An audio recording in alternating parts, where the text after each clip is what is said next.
hatiku, Tuhan memimpin langkahku di setiap saat dan kerja,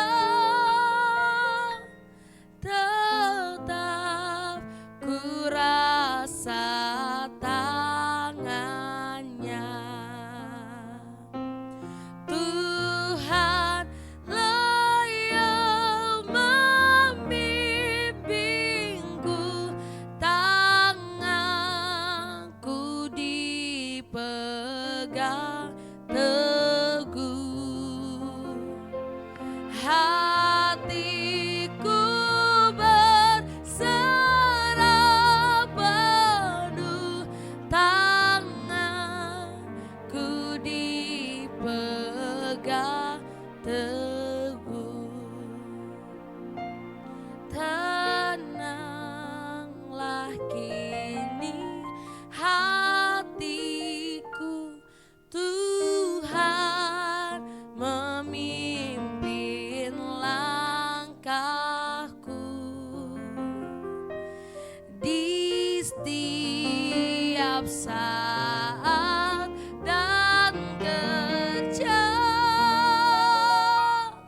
tetap ku rasa tangannya. Tuhan lah yang membimbingku, tanganku dipegang teguh, hatiku berserah penuh, tanganku dipegang teguh, tanganku dipegang teguh, tanganku dipegang teguh. Kami percaya tangan kami dipegang teguh oleh Tuhan. Tuhan, hari ini kami membuka hati kami, kami membuka telinga kami untuk mendengarkan apa yang menjadi isi hati-Mu dalam renungan hari ini. Tuhan, berbicaralah atas setiap kami, ajar kami mengerti ya Bapa. Dalam nama Tuhan Yesus, haleluya, amin. Shalom, saudara-saudara kekasih di dalam nama Tuhan, berjumpa kembali dalam intim dengan Allah. Kamis 7 Maret 2024. Tema kita hari ini kesaksian Yesus sendiri. Bacaan diambil pada kitab Yohanes 13 ayat 13 sampai 14 dan Yohanes pasal 10 ayat 30. Saya baca untuk saudara sekalian.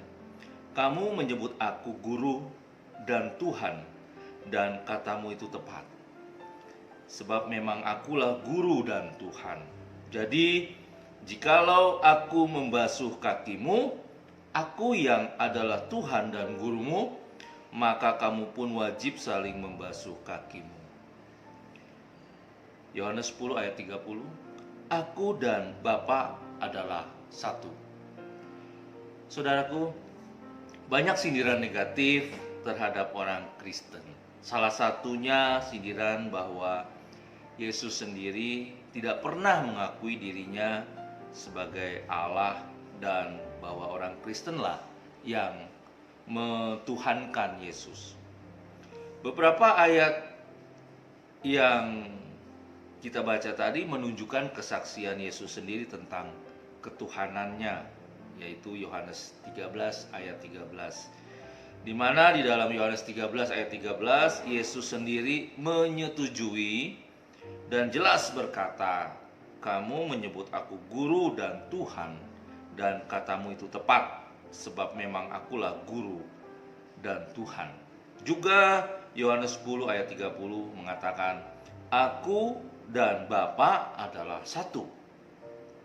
Dari kedua ayat ini merupakan ayat-ayat di mana Yesus mengakui ketuhanannya. Namun bagaimanapun jelasnya, tetap saja ayat-ayat ini pun dicari-cari kesalahannya dengan tuduhan lain yang menuduh bahwa kata Tuhan atau Lord dalam bahasa Inggris dalam ayat ini berarti Tuhan, bukan Tuhan. Benarkah tuduhan semacam ini?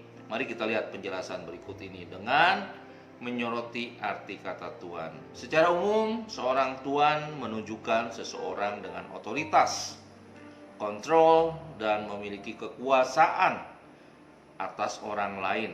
Dengan menyebut seseorang adalah tuan berarti menganggap orang itu sebagai seorang penguasa atau seorang yang memiliki hak untuk mengatur.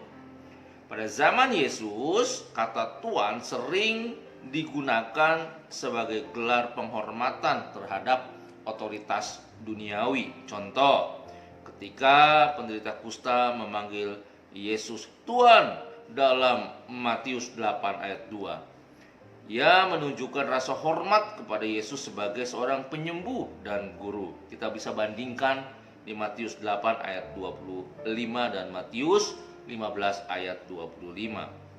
Saudara, namun setelah kebangkitan, gelar Tuhan sebagaimana diterapkan pada Yesus menjadi lebih dari sekedar gelar kehormatan atau penghormatan. Jadi mengatakan bahwa Yesus adalah Tuhan menjadi cara untuk menyatakan ketuhanan Yesus. Itu dimulai dengan seruan Thomas ketika Yesus menampakkan diri kepada para murid setelah kebangkitannya. Thomas berkata kepadanya, "Ya Tuhanku dan Allahku."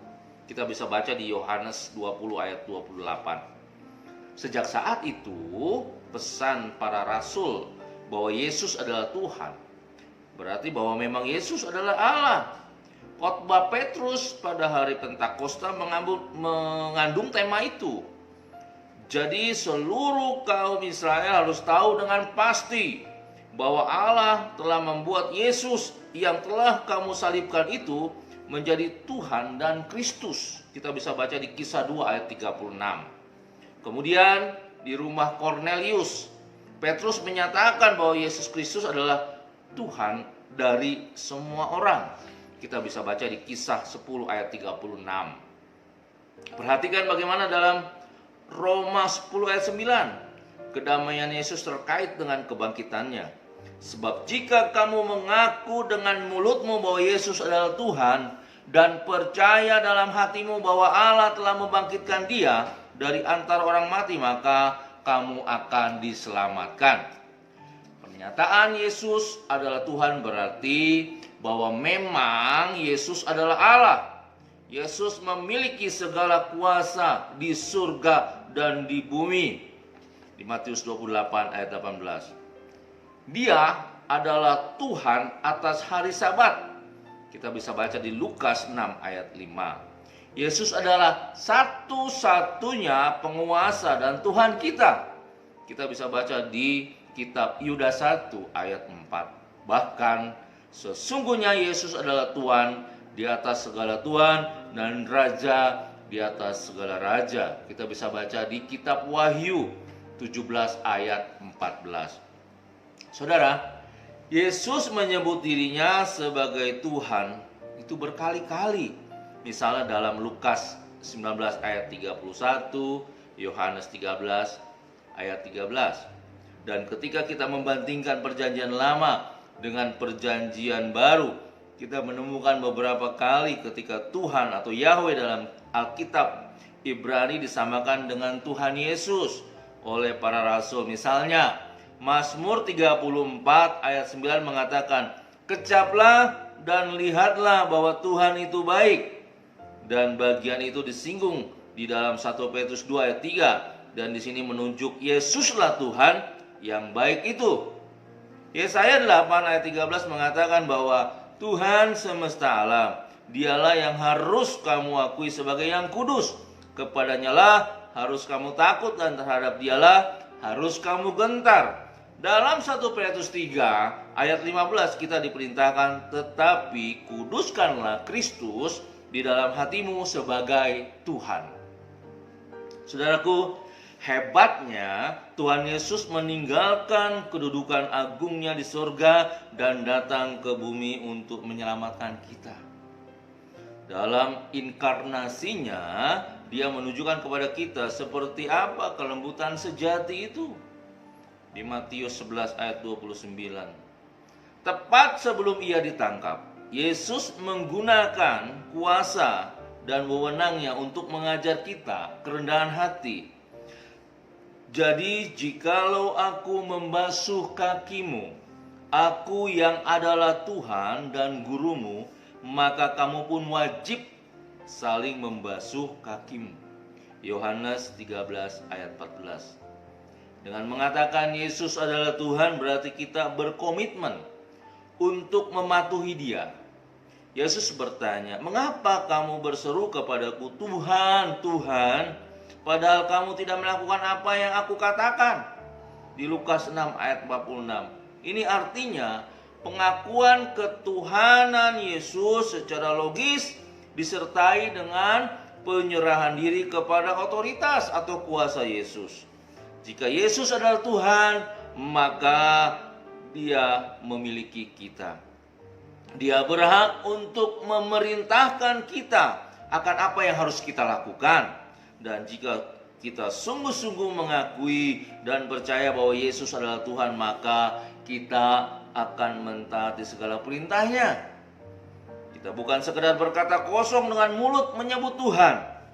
Tuhan kepada Yesus tanpa disertai hati yang sungguh-sungguh beriman dan percaya pada otoritas, kekuasaan, dan kebenaran bahwa Dia memang adalah Allah.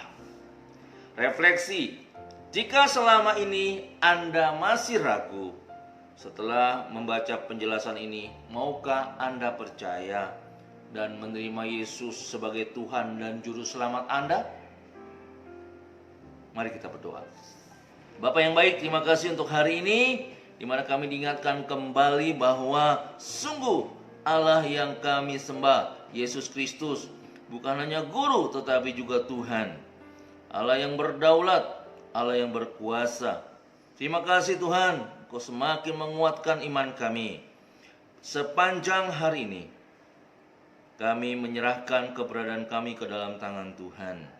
Kami percaya bersama Allah kami berhasil. Bersama Allah kami beruntung. Dan mari pakai setiap kami untuk menjadi saluran berkat bagi banyak orang. Biar keberadaan kami menjadi terang dan garam bagi dunia ini. Terpujilah nama Tuhan. Di dalam nama Yesus kami mulai hari kami. Amin.